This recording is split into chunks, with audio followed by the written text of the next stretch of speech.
हाँ तो यही तो है हिंदू राष्ट्र, यही बताएंगी आपकी महिला पत्रकार साथी। मेरे से तो पूछने की आपको जरूरत ही नहीं, यही बताएंगी, यही कह रही हैं कि संविधान से ऊपर है वो।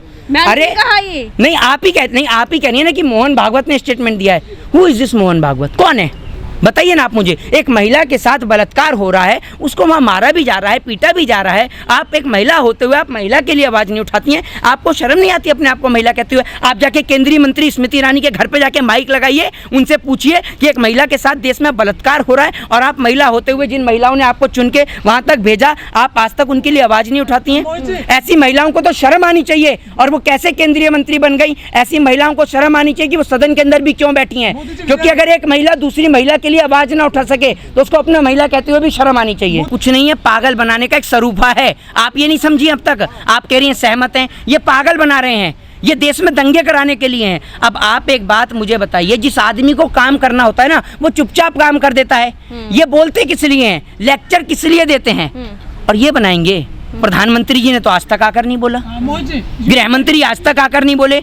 भाई देश को चलाने वाले, देश के कर्ता धर्ता तो राष्ट्रपति है। राष्ट्रपति को इस देश का प्रथम नागरिक बताया जाता है, फिर प्रधानमंत्री आते हैं, फिर गृह मंत्री आते हैं। प्रधानमंत्री एक मिनट रुक जाइए, प्रधानमंत्री का ये स्टेटमेंट है कि देश हिंदू राष्ट्र बनेगा, बताइए।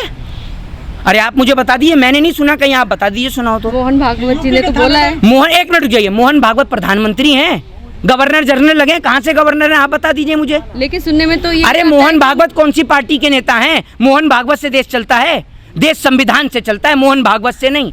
तो मोहन भागवत को वहीं नागपुर में रखिए कि वहां पर आप संघ में जाकर निक्कर पहन के शाखा लगाइए। देश आप नहीं बताएंगे कि देश कैसे चलेगा और कैसे नहीं चलेगा, तो देश संविधान से चलेगा। मोहन भागवत जी का मैंने क्यों अपमान कर दिया? मैंने क्या गलत बोला है? क्यों देश संविधान से नहीं चलेगा? देश अगर देश संविधान से नहीं चलेगा, मोहन भागवत से चलेगा, तो आप इंटरव्यू मोहन भागवत से ले लीजिए।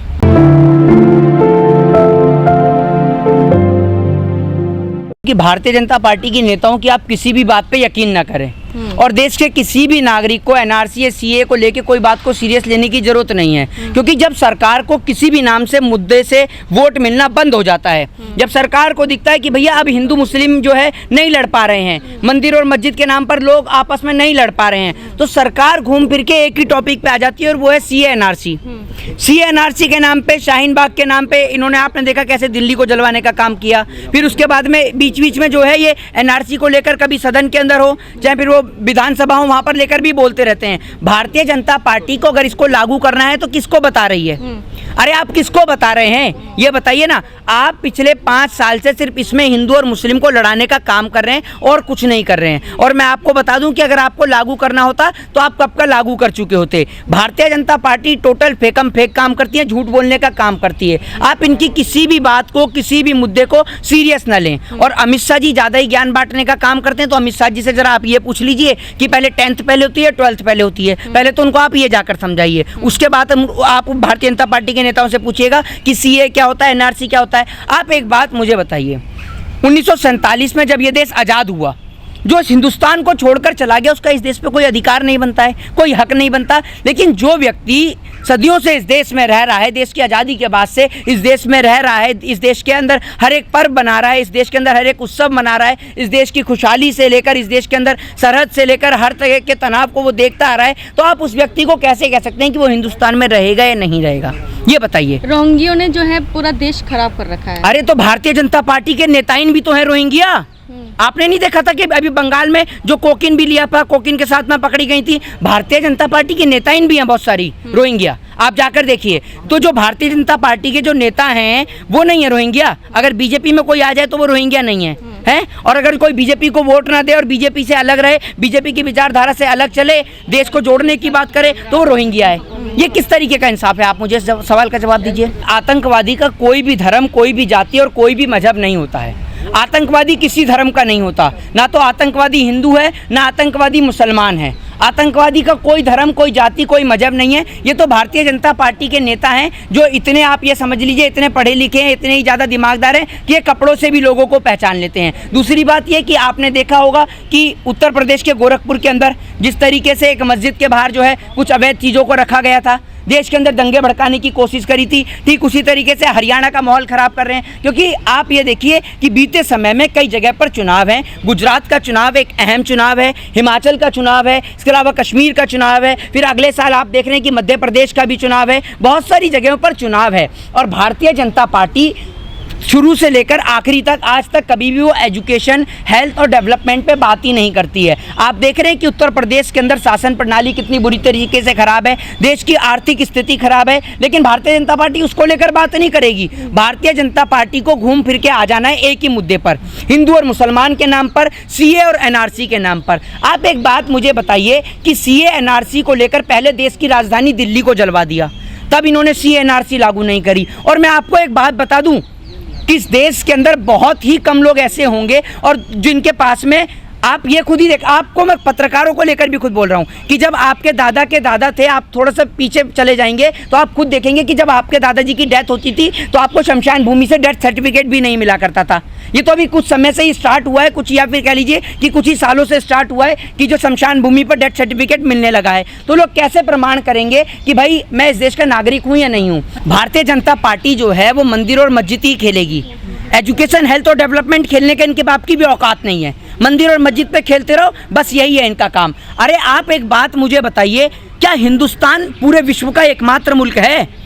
भारत देश के अलावा और भी इतने सारे मुल्क हैं जहां कहीं भी सुनने को नहीं मिलता। एक देश है इंडोनेशिया, जिसकी राजधानी है जकार्ता, वहां पर मात्र 3% हिंदू हैं, 3%, बल्कि इससे कम ही हो सकते हैं, ज़्यादा नहीं हो सकते हैं। 3% हिंदू हैं वहाँ पर। वहाँ से आज तक कभी सुनाई नहीं दिया कि वहाँ हिंदू खतरे में है, जबकि खतरे में तो हिंदू वहाँ पर आना चाहिए जहाँ 3% हिंदू है। लेकिन जहाँ पर हिंदू इतना ज़्यादा है वहाँ की सरकार कहती है कि हिंदू ही खतरे में है। तो भैया आप एक बात मुझे बताइए, सरकार पे मुद्दे नहीं है। कभी आपने अमेरिका को उठाते हुए देखा है कि अमेरिका में चर्च तोड़ी जाएंगी? बताइए आप मुझे। कभी आपने जर्मनी में देखा हो? आप तो घूम फिर के विपक्ष पे आ जाते हैं। आप विपक्ष की ये तो देखिए, विपक्ष की मजबूरी देखिए कि विपक्ष का जो नेता आवाज़ उठाए उसके लिए जेल के दरवाजे खोल रखे हैं सरकार ने।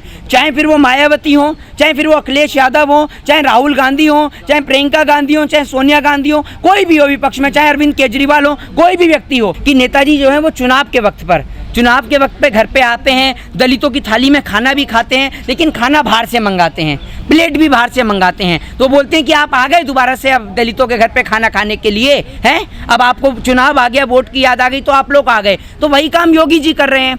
योगी जी के राज में तो पहले भी बहन बेटियां सुरक्षित नहीं थी, बस योगी जी तो इतना कह देते हैं कि इन पे सख्त कार्रवाई की जाएगी। अरे आप अपने अधिकारियों के घर पे, एक आध के घर पे बुलडोजर तो चलवाइए। अधिकारियों को, अगर लोगों ने कांग्रेस को बदल के बीजेपी को लाए तो क्या ये गिनाने के लिए लेके आए कि कांग्रेस ने क्या किया? ये बताइए ना आप मुझे। लोगों ने बदलाव किया, परिवर्तन किया, सिर्फ इसीलिए किया कि दूसरी सरकार आएगी तो अच्छा करेगी, बेहतर करेगी। अब आप आज भी उसी का रोना रोते रहें तो आपसे बड़ा मूर्ख कोई नहीं है। और आपको तो पत्रकार होते हुए, पत्रकार होने के लिए आप आवाज़ नहीं उठाते। आपने एक सवाल ये नहीं पूछा अब तक। अभी आप ये तो पूछ रहे हैं भाजपा के प्रवक्ता बनकर कि भैया कांग्रेस क्या कर रही है, ये विपक्ष क्या कर रहा है, आम आदमी पार्टी क्या कर रही है, लेकिन आपने एक बार भी ये नहीं पूछा कि आप ही के भाजपा के प्रधानमंत्री नरेंद्र मोदी जी के राज में मीडिया को अंदर नहीं घुसने दिया जाता। आप ही के भाजपा के राज में मध्य प्रदेश के अंदर मीडिया के प्रवक्ताओं से, मीडिया के जो तमाम रिपोर्टर्स हैं उनके साथ बदतमीजी की जाती है, उनको निर्वस्त्र किया जाता है। आपने कभी ये नहीं पूछा कि गौरी लंकेश की इस देश में हत्या होती है, उनको लेकर आज तक जांच नहीं हुई, क्यों नहीं हुई? हाँ, तो यही सवाल तो मैंने इनसे कहा कि आप ये तो पूछ रहे कि विपक्ष क्या कर रहा है और क्या नहीं कर रहा, लेकिन आप ये नहीं पूछ रहे कि आपके साथियों को। तो आपको मैं बता दूं, दलाली की जगह यही तो है, विदेशों में थोड़ी है, वहाँ थोड़ी है। वहाँ तो आप देखिए मोदी जी बाहर आके कह रहे हो माय गॉड, आप सुन ही रहे हैं जी कैसे उनकी वीडियो लगातार वायरल है। तो मोदी जी तो क्या है, मोदी जी को तो कोई फर्क नहीं है। मोदी जी की देश को लेकर कोई जिम्मेदारी नहीं है, आगे नाथ ना पीछे पगात वाला हिसाब है। सुन लीजिए, मोदी जी का एक ही हिसाब है, जो अभी पहले कोरोना था तो कोरोना ने उनकी विदेशी यात्रा को बांध के रख दिया था। अब जैसे ही कोरोना थोड़ा सा लगाम दिया, मोदी जी ने अपने हेलीकॉप्टर निकाले, नए जहाज नहीं है उनसे, वो विदेशी यात्रा पे निकल गए। आज तक इतनी सारी विदेशी यात्रा के दौरान जो इतने मोटे मोटे एग्रीमेंट साइन होते हैं, उनमें से एक एग्रीमेंट बता दीजिए जिस पे इम्प्लीमेंट हुआ हूँ, राफेल की डील, वो भी ज़्यादा पैसे देकर की गई। क्या हिंदुस्तान इतना खरबपति देश है कि आप यहाँ पर जो है, अगर हम राफेल भी खरीदते तो उसमें भी आप घोटाला कर देते हैं? पहली बार इस देश ने डिफेंस घोटाला देखा मोदी सरकार के राज में। हाँ,